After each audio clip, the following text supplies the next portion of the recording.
Yeah, great. Michelle, it's all up to you now. Okay, Pass it over to you. thanks, Jerry. Hi everyone. I'm sorry for the technical difficulties, but happy to have you all here. So my name is Michal, and my topic for today is one that is very close to my heart, designing multi-device experiences. And I actually would like to talk about it from an ecosystem perspective. And what I mean by that is that actually this idea of ecosystem, which basically means offering your product across multiple connected devices that can interact with one another and share data, is actually key for these type of experiences. And the reason is that, if you look at all these devices around us, they can relate to each other in a variety of ways. And once you really start thinking about them as a system, as a connected group, they can actually form pretty powerful ensembles that can better assist and delight people in their day-to-day activities.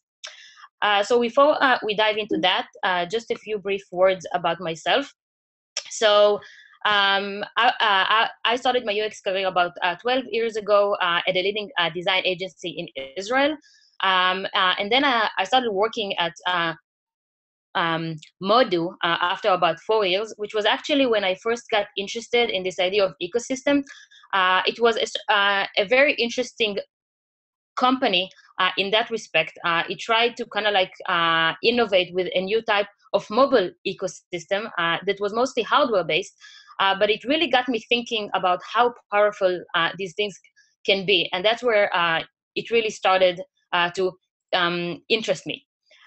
In 2009, I joined Google as the first UX designer in Google Israel, and 2.5 years later, I actually moved here to the headquarters in California and worked there for another 4 years. I then joined a startup called Zoox, and as of October of last year, I'm actually a UX design lead at Verily, which is the Google life sciences arm.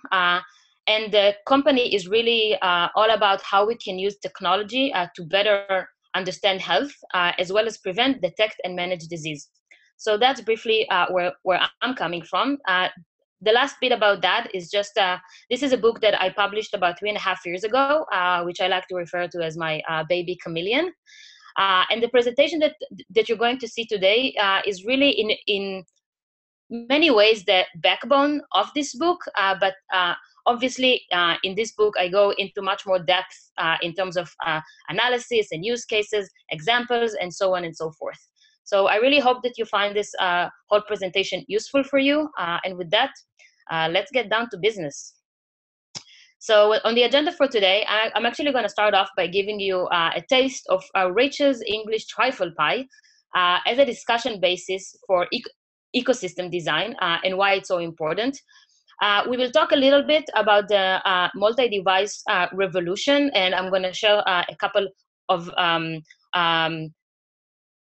numbers around it. And then we're actually going to take a deep dive into the three main building blocks of the multi-device experience design, which I like to call the 3 Cs, which stands for consistent, continuous, and complementary.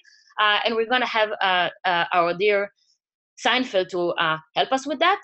And to wrap up, I'm just going to summarize all the main takeaways of this talk and open it up for questions and answers from you guys. So yeah, let's get started with Rachel. Just before we start, I just want to give you a little bit of context around this video. So what happens here, and I hope you're all big fans of this TV show. So basically what happens is that it's Thanksgiving Eve, and Rachel is in charge of the dessert. And she decides that she wants to make a traditional English trifle pie. Only what happens at some point along the way, the cookbook pages get stuck together, and she doesn't notice that, and she ends up making half an English trifle pie and half a shepherd pie. Now, all the friends know about it except for her. So as we watch this clip, what I want you to think about is, what do you think is the key line in that clip? And of course, in relation to ecosystem design. So let me just switch over and share the video with you. Just a sec. Okay.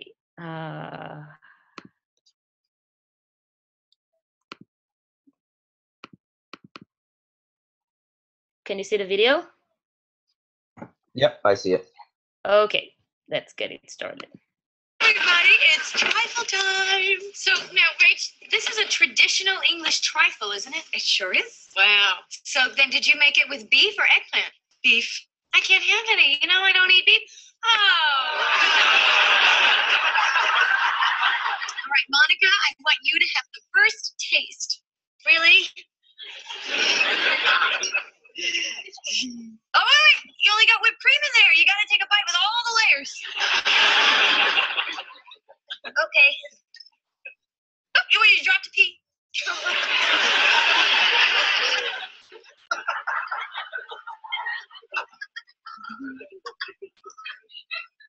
Well.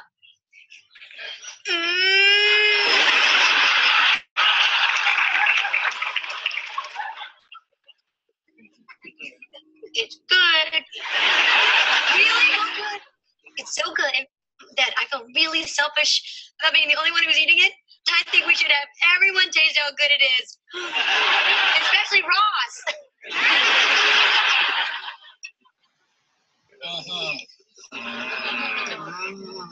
Yeah, this is so good that I'm going to go enjoy it on the balcony. So that I can enjoy the view whilst I enjoy my dessert. I'm going to call my friend Mary and tell her how good this is from Monica's room.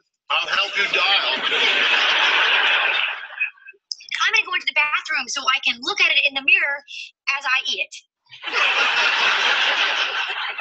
Okay, now what was that all about? Does it not taste good? Let me try it. No.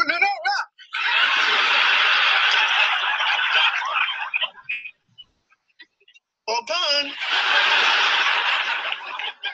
So good. Maybe Chandler has some left. It tastes like feet. I like it.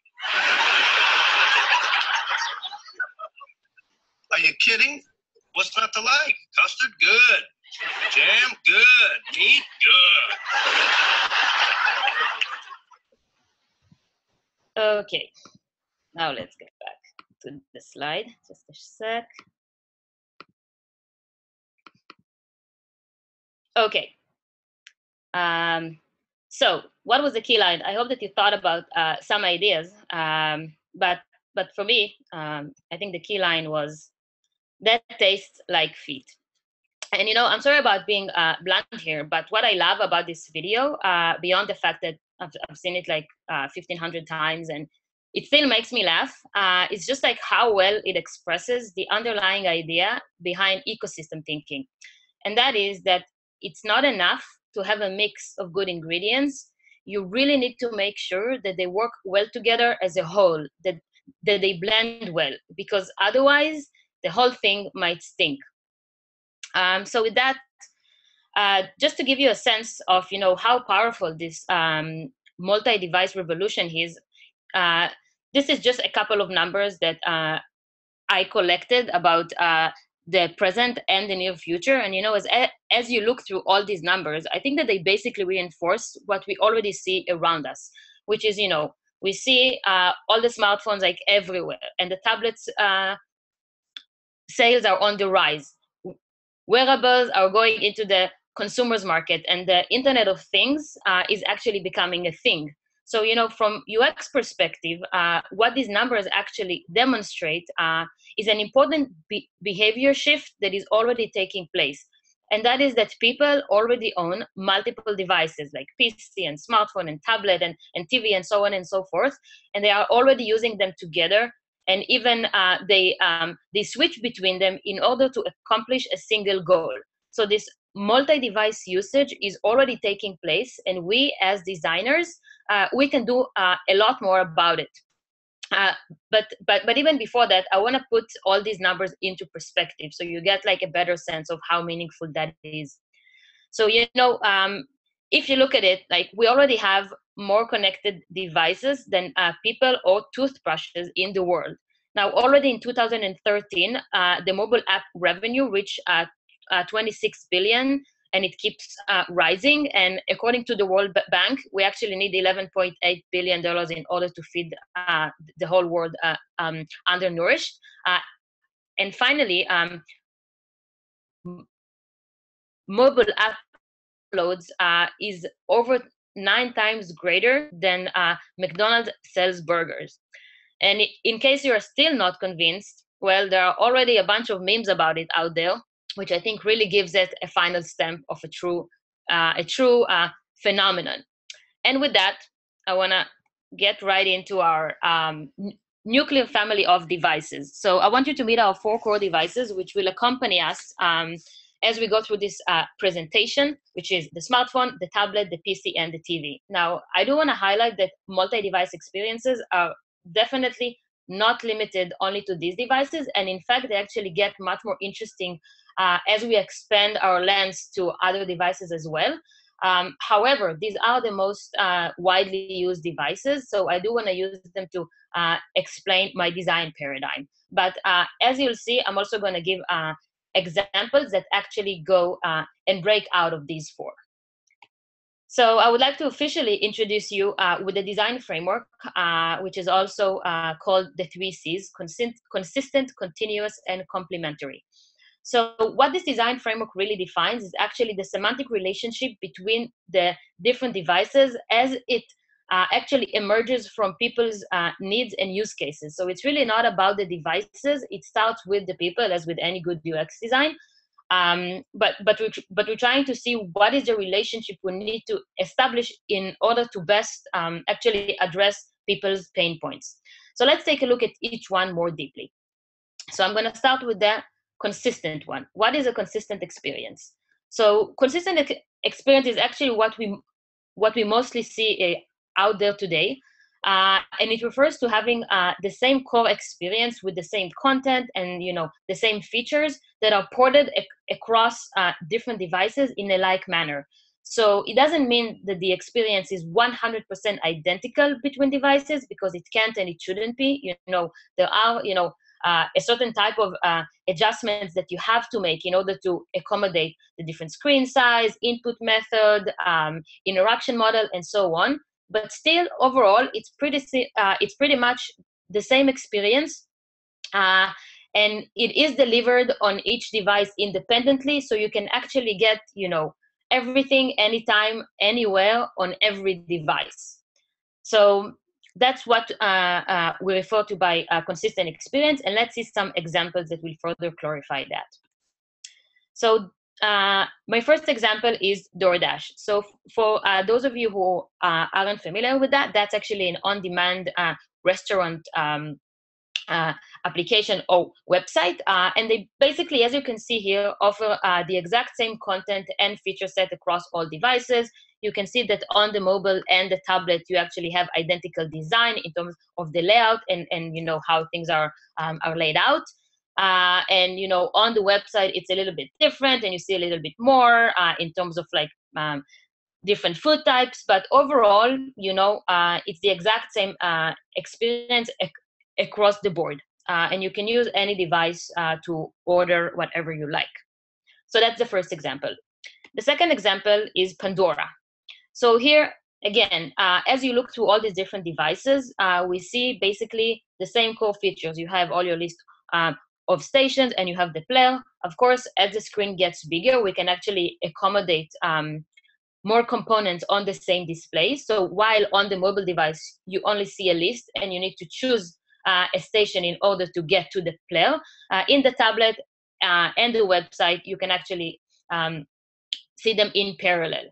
One thing that is interesting about Pandora, by the way, is that although I'm signed in with the same user across all these different channels, I'm actually getting different order of the station list, as well as different default playing station, which again reinforces this idea that every device is actually in silo, and you can have the entire experience independently on each device, but they're not connected. So with these 2 examples, what I actually started thinking, can we do better than that? Can we actually expand our design thinking and really do more with all these devices? And what I think is that, yes, we can. because while, a consistent experience offers you, everything, anywhere, anytime, which is a good first step, it doesn't necessarily mean that it's optimal for all cases, because what it ignores is, well, the first thing, the context. You could think that, offering everything, everywhere, anytime is not necessarily ideal, and maybe a better solution would be to give you the right thing at the right time, at the right place. That's one aspect. The second thing is the idea of the relationships between the devices. So again, we have all these smart devices. They can connect with one another. They can either support or complement each other. And once you only build on consistent experiences, you actually ignore all of the opportunities that come with that. The third thing is the best available device for the task. So again, as you know, we have different devices with different capabilities and sensors and availability. And again, as you start like thinking about different contexts that people do different things and different devices that they can use, you can actually think how you can optimize per context, which is something that doesn't happen with a consistent experience. And the last thing, which is definitely not the least, is the idea of scaling. So I talked about Internet of Things a little bit, but the idea is that, we are going towards a fully connected world. And as we go there, we actually need to find a design paradigm that can scale. So what I mean by that is, while most of the story today when people design products is focused on these devices, which, again, as I said before, are the core devices, it definitely doesn't end there. And, there are all these guys and many others that are quickly joining the party, and we need to accommodate them. So in such a device-rich world, we cannot merely copy the experience between devices. We really need to crystallize what is the device's role in the ecosystem and how it relates to the other devices there. And, even if you think about, existing wearables market, if you think about a smartwatch, even with that device, you cannot just like copy what you built for the mobile app and copy it onto the watch. It just doesn't work. Because of how it's used and, all the interaction limitations, but also you have a really small screen and, other characteristic of the smartwatch, which, actually makes us as designers really like having to step back and identify where, in the ecosystem does that device live, which kind of needs can it meet better than other devices, and what should it serve. So it's really about understanding what is the relationship between all these devices, what each device should handle, and which parts other devices should actually take on. Which again, as a holistic view, together they should still, be informed and support the end-to-end journey of the user. So to accommodate all these, let's look at two additional design approaches, or the other two C's, that are actually context-driven. So let's talk about continuous experiences. So what is a continuous experience? So the idea here is actually that one device passes the torch to another device to continue the experience for the user. Now, this can take two forms. It can be the continuation of the same action, which basically means, for example, I can start watching a movie on one device and continue on another device. But it can also be going through a sequence of actions that are different and can take place at different times, but they all belong to the same flow and the same use case. So let's look at a couple of examples that clarify what that means. So a first quick example, and a very simple one, is Amazon Kindle. So as you know, you can actually read a book across all the different devices. You can start on the Kindle and you can continue on the app. Like, you can actually have a seamless reading experience across devices with Amazon Kindle. What is also interesting about them that is nice to kind of like keep in mind that a couple of years ago they also integrated with Audible.com. So the idea, like we always say, reading a book, but it's really about consuming the content that can be done either via reading or you can actually audio listen to it. So so they actually also integrated that, so you can continue consuming that book across different contexts, including ones that weren't available before. So you can continue like reading the book or listening to the book while you run, or at night when you lie in bed and it's dark. So it's just like a nice way to reframe what it means to read a book and really tap into more context of use that people can enjoy. So that's one example of the same action. Another example is Chromecast. So as you probably know, what Chromecast allows you to do is to actually like start watching a TV show, a music video, a movie on one device and continue on a different device. So, you know, I can sit in the bus on my way to work or on my way home. I can start watching a movie. I get home, I cast it to the TV, and I enjoy, you know, the big living room experience with better speakers and bigger screen.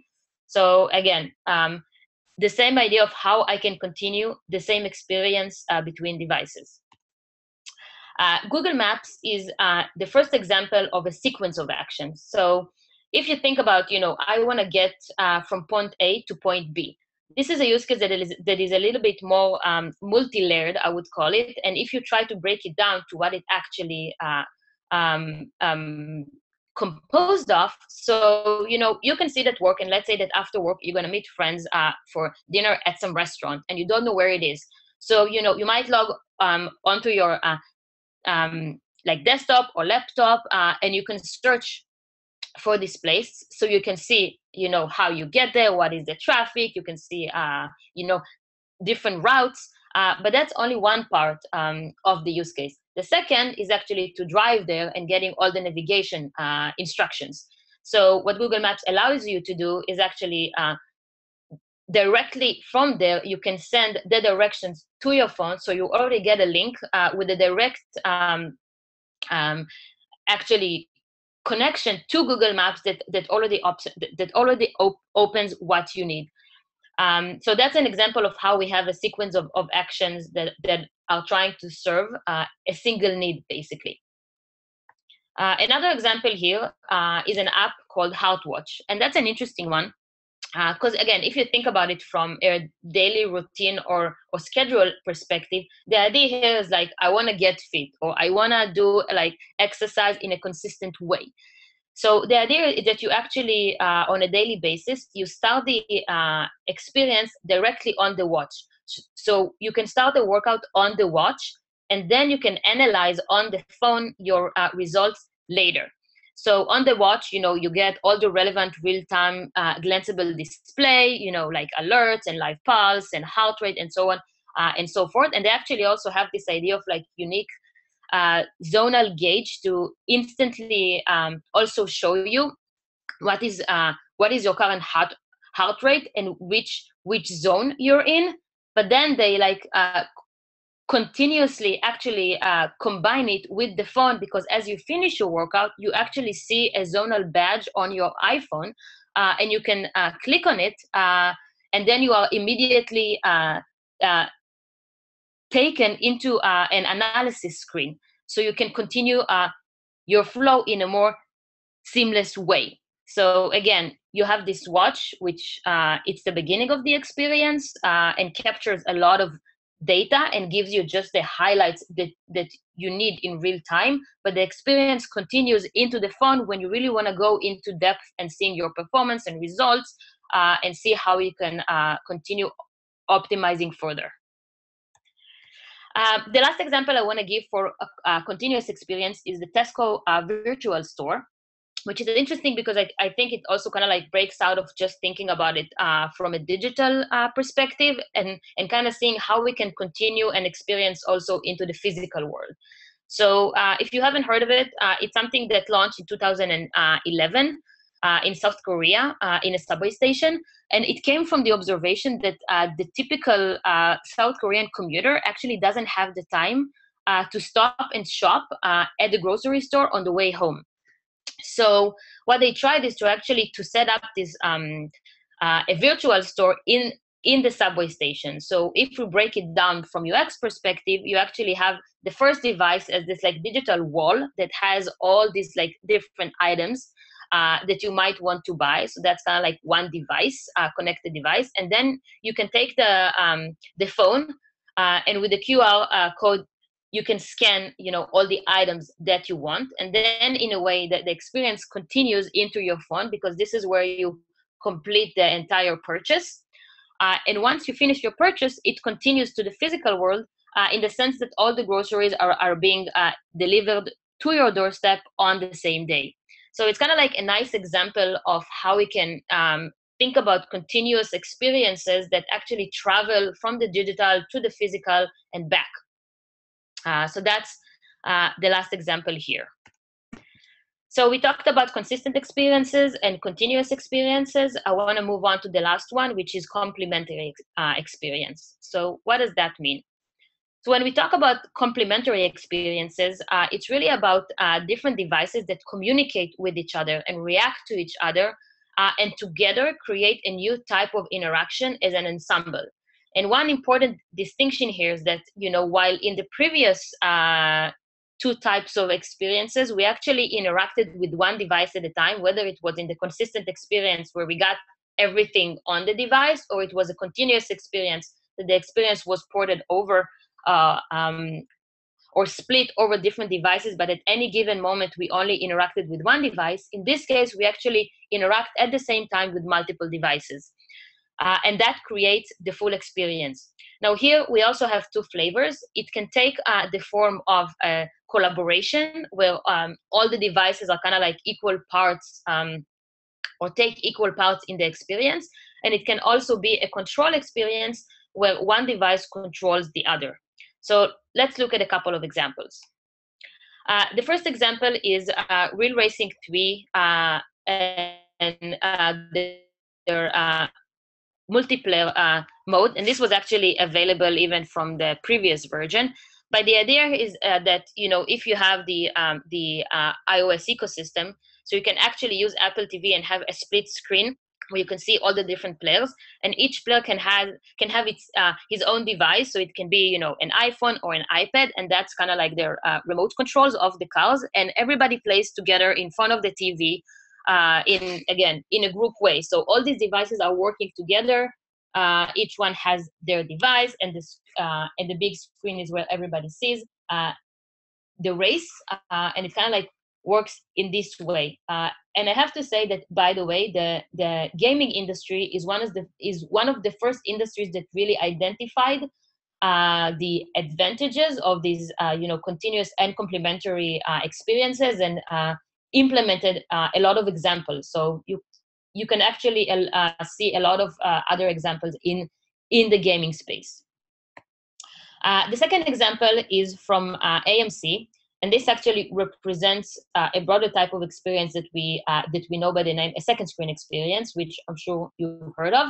But the idea is what AMC realized early on is that people were already consuming media in a different way. So one stat is from Nielsen, I think, that showed that 84% of smartphone and tablet owners are actually using their device while watching TV.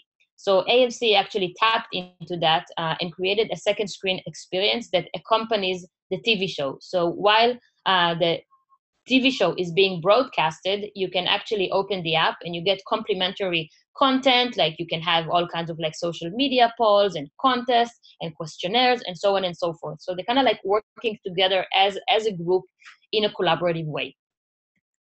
My third example is Nest. So that's a really, a straightforward example of control relationship. It kind of like breaks out of the four core devices. So, you have a smart thermostat, and you can control it with your phone. So you can turn it on or off. You can change the temperature and so on and so forth. So that's one example of control. Another interesting example of collaboration actually is by House. So for those of you who are not familiar with House, it's actually a website and an online community, about architecture, interior design, decorating, and all, different aspects of home improvement. So they just introduced a couple of weeks ago this new AR mode that allows you to actually use your phone to try and simulate how a certain piece of furniture might look in your house environment. So this is, again, an interesting example that goes beyond just the four core devices. So you do use a phone, but it's kind of like augmenting a physical space, which we can also, in a way, treat as as a device. So you can actually, again, they work together to provide you a better experience as part of the use case. The last example here is Google Home. And actually, I want to use that to demonstrate both control and collaboration. So, if you have Google Home, you probably know that you can already control your TV, for example, through that. So you can talk to it and you can say, a command like, okay, Google, cast burn notice to my TV. And Google Home will know to actually open Netflix, choose burn notice, play it, and cast it to the TV. So that shows an example of control. However, it doesn't really end there. There was a blog post that was published pretty recently that talked about how later this year, Google will actually add a visual response from your Google Home on the TV if you have a Chromecast. So what that actually means that you will be able to actually ask the assistant a bunch of questions. And while today it answers just with voice, it will actually be able to display some of these answers on the TV. And that can be really useful. So like one example, for example, is, I can ask, what's on YouTube TV right now? So I can hear it, with the voice, but also I can see it on the screen, which is obviously, it's very useful. Another example, I can ask, what's on my calendar for today?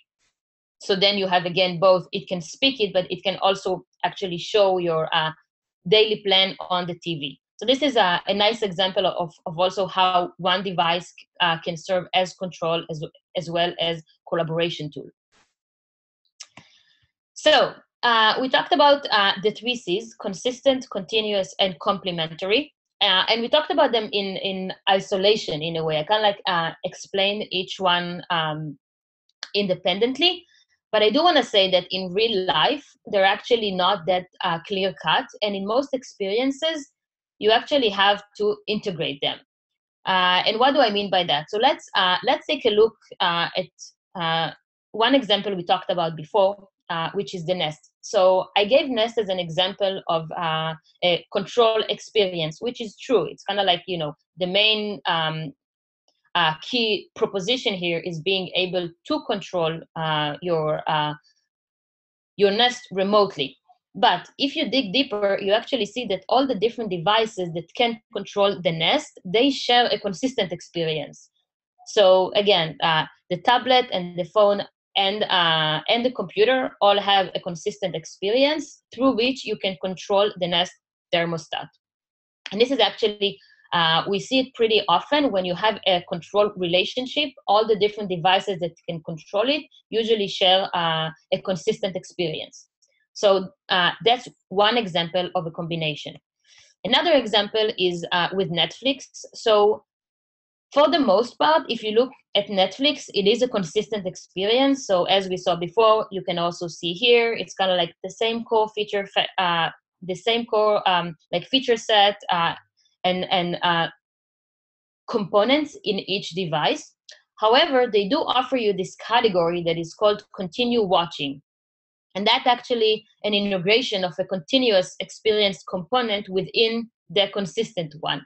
So in order to, again, allow you to continue watching on every device, they offer you that feature. So that's another example of a combination. The last example that I want to show you that is really interesting and a bit more complex is the Mosaic. I see that the slide didn't update. It's probably going to update soon.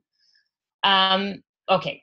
So basically, if you haven't heard about this service, and I actually heard about it from a guy called Jan Koenig from Jovo, which is a startup that is building a framework for cross-platform voice apps. So Mosaic basically offers chatbots and voice skills that help you talk to your home and actually enable you to connect, control, and automate all your smart devices and services. So one of the interesting capabilities that they offer is called workflows. And that's really interesting because it integrates a couple of things. it's not just connecting and thinking about those semantic relationships in terms of devices, but also in terms of services. But they also kind of like cut across different devices as a whole. So it's an interesting example to think about it from a use case perspective, because one good example is the good morning, which is a really, again, pretty complex use case. It's not as focused and concrete. It's kind of like how, what do people need when they wake up? And that's a collection of different actions.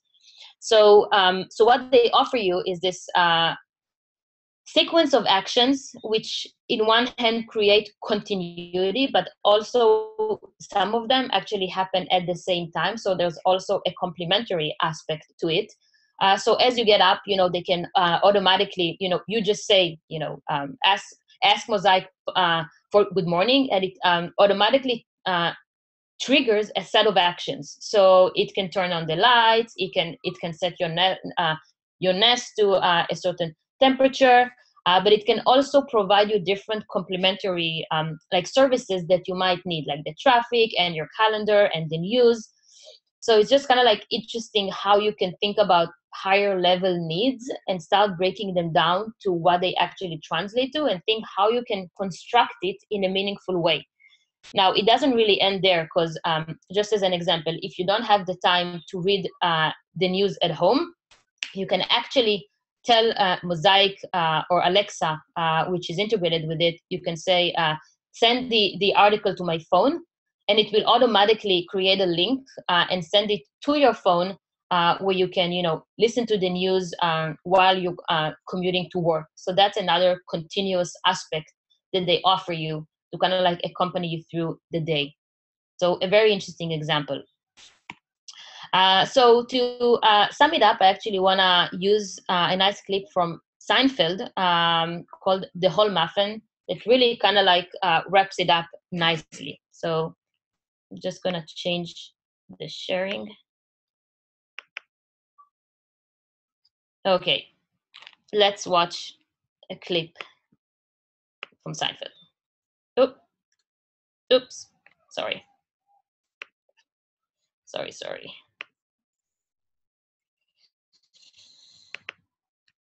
Okay.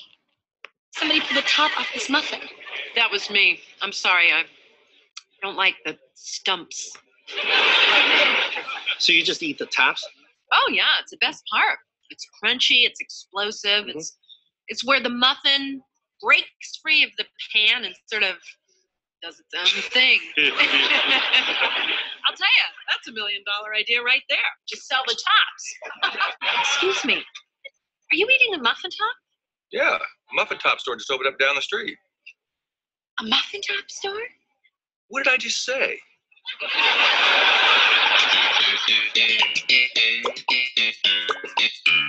Top of the muffin to you?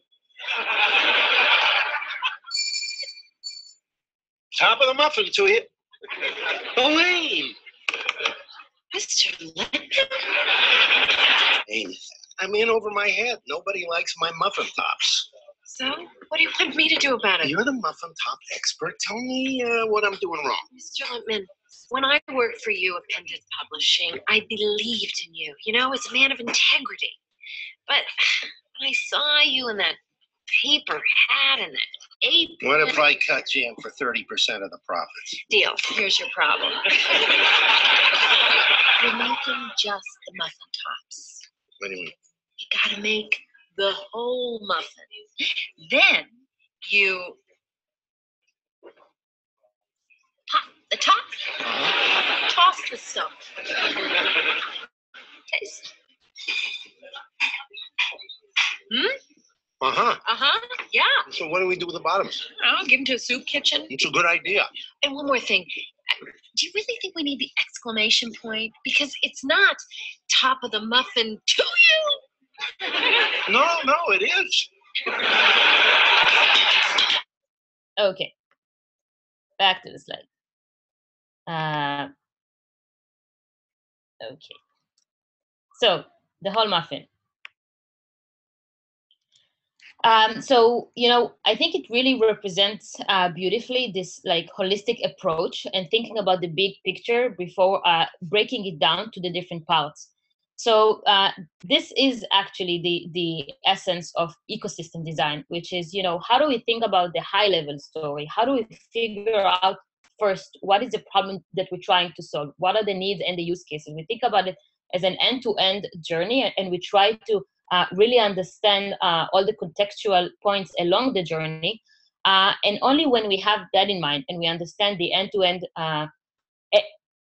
end-to-end needs and flow, then we can actually break it down and drill down to each and every device and put together, mocks and design concept and all that. But we first have to really think about it holistically.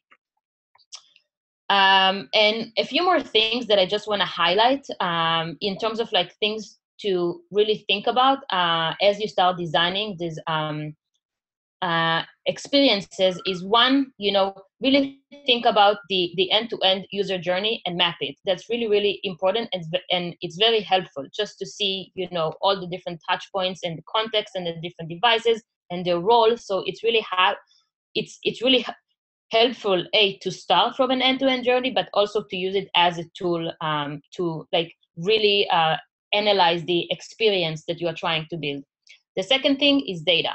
So that's super, super important. Like, I know that it's very, very difficult to actually make those decisions as to what should be consistent, what should only live on one device or that device or the other device. And there are like different ways and different heuristics and, experience and research that you can do to make, informed assumptions.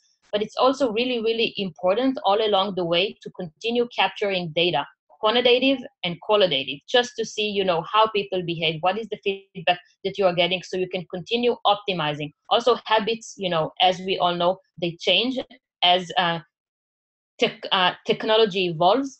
So you really have to keep your finger on the pulse and just like collect as much data as you can to see what's going on with your product ecosystem.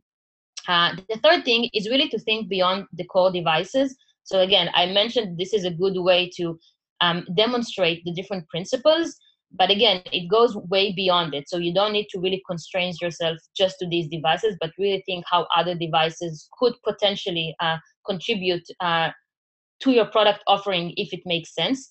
I also urge you to think beyond devices. So we saw a couple of examples where actually the idea of continuous or complementary is not necessarily just about devices, but also about apps and services. So we saw it with the Mosaic example, but really think again, what is your user needs and how can you best meet them? And it's not just limited to physical devices. And the last thing is also like not just being all focused on touch-based interfaces, meaning again like interfaces that have a visual representation. As we see, like voice, for example, is becoming a key channel, and we see all these like assistants and the smart assistant and all these new services that are arising. So again, really thinking about what does that mean and how that influences how you build your ecosystem can be really, really valuable. So I want to wrap up quickly with a few final slides. So, as you think about your product ecosystem, there is no doubt that size matters, right? The screen size and other characteristics, they definitely have an impact. However, it's never just about the size. Okay, because if you think about the family of devices, you actually get new opportunities for design. But what matters most really is context. And this is where our little chameleon comes into play with the way it adapts itself to the context and the environment that it is in. So in a similar manner, experiences should be adapted only where they are relevant. And kind of like thinking how you can parse out different portions of the user experience and apply it when appropriate on the right device and in the right contextual landscape. And again, thinking about it from a flow perspective as all along the user journey. And as you think through your experience and the different semantic relationships that might be a fit for your product offering, you could consider whether consistency or where consistency makes sense. You need to think whether it's a continuous experience or what are the portions that make sense in that respect, and whether you have a complementary relationship that can serve better your users. But in any case, as I mentioned before, I think you should really make sure that you think big, even if you start small. It's okay not to launch the entire product ecosystem across like 8 devices at once. That's like a really huge effort. But even if you want to stage it, when you start, like take a step back and try to figure out the overall narrative and user story and user journey. And then after you have the full mapping, you can decide where you want to focus on. Because I believe, like, at the end of the day, what we all want to do is change the world. And with that notion, thank you so much. And I'm happy to answer questions in the time we have left. Great, thank you, Michal. And we do have some time here for questions. Before we get into them, I did want to drop the link again to your book, which, again, is another book that we actually have at the office here. We have a lot of O'Reilly and Rosenfeld media books. So there is a link to the book if you want to learn about these 3 concepts in greater detail. And of course, we also have our Slack team here, which I'll post here. If you have more than 3 years of experience working in a product team, we encourage you to apply. We have almost 6,000 designers, developers, and product managers. And let's get to some of the questions here as we launch the poll. So here we go. So somebody here is curious. Do you have an opinion or outlook about everything that's happening right now within the space of augmented reality? So especially, how people can now basically embrace a continuous experience from their digital device to the actual physical real world. In your opinion, do you see any specific opportunities or areas within augmented reality that kind of really excite you? Yeah. So I think AR is definitely a very exciting space, and I think it actually like by default, in a way, it actually like falls into the idea of a complementary experience, because basically it is the idea that you can walk around in the world and you can get augmented information and actions that you can take that complement what you're trying to do. I think. So again, we saw an example with House, right? Like how they actually use AR to help you with the home decoration. A couple of years ago, by the way, IKEA did something very similar, and in their annual like magazine with all the new furniture, they actually released an app, so you could actually read the magazine with the phone, like while you're holding the phone on top of it, and then you would get like 3D capabilities, and you can kind of like rotate the different like furniture, and you can do all kinds of like cool things to get a better sense of what they're offering. I think the interesting thing about AR that it's still very, very early, and I think that the full potential hasn't been utilized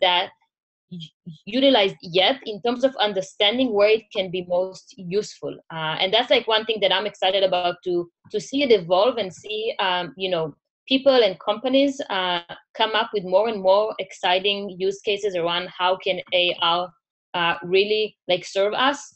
I think it can again complement a lot of our experiences in a really interesting way.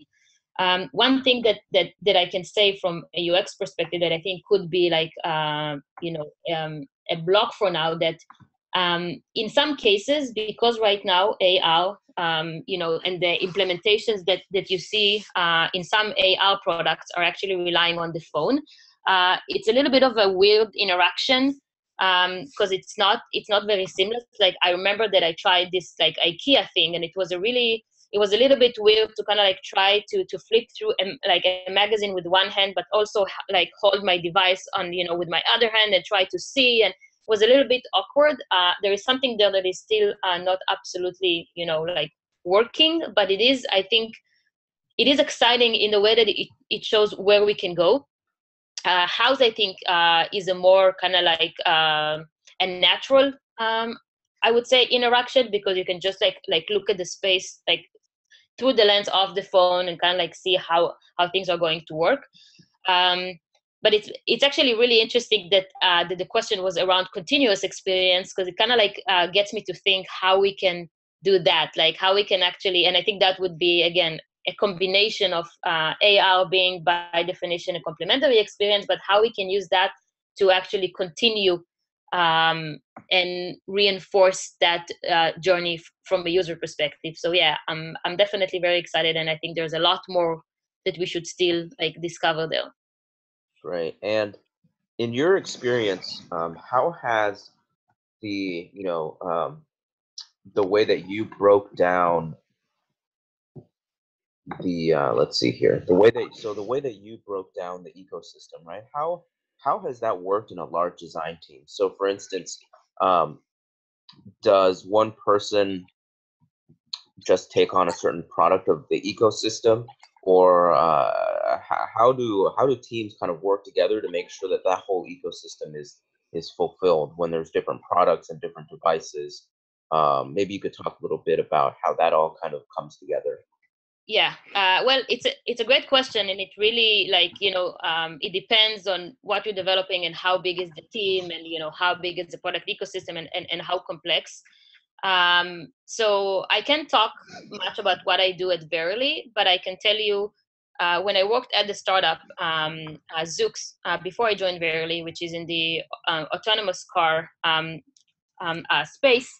So we were a small enough UX team that we could really, and I think it's actually, like, I would recommend it. It's at least like when you figure out the journey map, and again, when you want to kind of like analyze what is the end-to-end journey, in order to like really crystallize what is the role of each device and when it comes into play and what makes sense and how does it flow.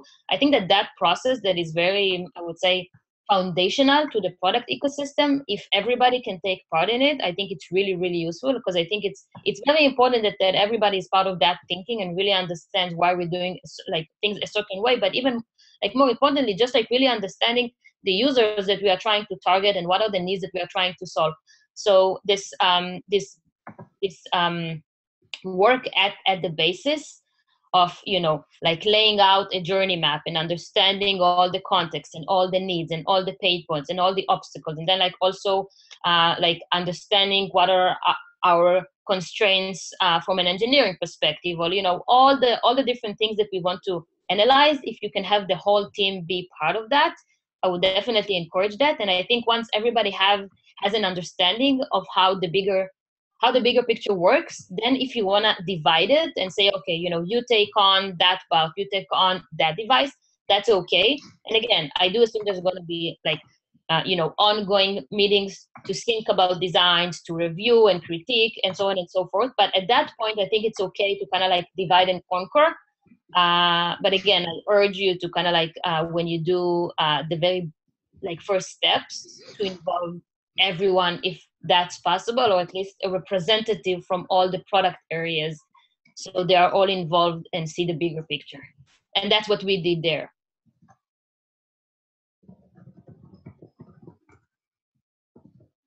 Gotcha. And the next question here, and this will be the last question that we take, since we are unfortunately up at the end of the hour. And let's see, the next question that we'll have is, so this is really more about your process. So when you're mapping the user journey, do you typically start designing for one device more than others and kind of branch off from there, or does that depend? So this person is just kind of curious to understand how you start considering the multi-device experience in the user journey, and how you kind of plan for that. So I think it depends. I think in some products, by definition, you have like more than one display. So I think one quick example I can think of in the medical field, right? Like there are a lot of like different like monitors, like let's say glucose monitors, or like, other medical devices that come with a display. And again, you also have the phone, and like even before you start, you have like multiple displays that you need to work with. I think a similar example is, again, if I go back to my experience in the startup. So when you think about an autonomous vehicle, right, and it's a smart car, it's a self-driving car. From the very get-go, you need to start considering, okay, like what are the interaction channels that we're gonna offer in the car? And we also know that people have their own devices. So it's kind of like when you lay out the land, there is like from the beginning, you need to work across multiple interaction points. And I would say, again, it's not just the screens, because once you start having potentially like a voice conversation, so that's another important channel that you need to think about as part of the ecosystem approach. And how does that work with the with the touch interface? So you have voice, and you have screens, and you have your own screen, and you potentially maybe have a screen in the car.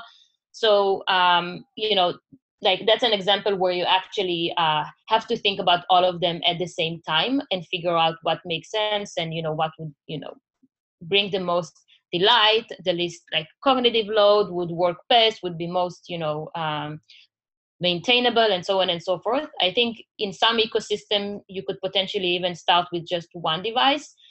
I can give an example maybe, and we can wrap it up. So an example can be a good example, I think, can be a product like a cooking site, right? So when you think about the use case of cooking, right, I think the basic thing that that is offered today in many products is just like a pool of recipes. That's kind of like the basics.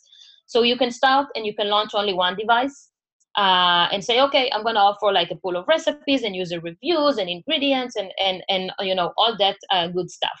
But if you then kind of try and take a step back and say, okay, if I'm trying to solve the use case of cooking is not just about the recipes, right? Like it's also about getting the ingredients. It's also about, how can we facilitate how we're making that recipe. And also you can think about, like more futuristic things like connected refrigerators and how they play into that. So just as an example, you can start with one device that only offers like the recipe pool. So let's say that's like super convenient on the laptop. But then you say, well, people need to buy ingredients, and that's what all recipes actually had that feature, that once you choose a recipe, you can actually automatically choose all the ingredients that you want, and that creates a shopping list on your iPhone.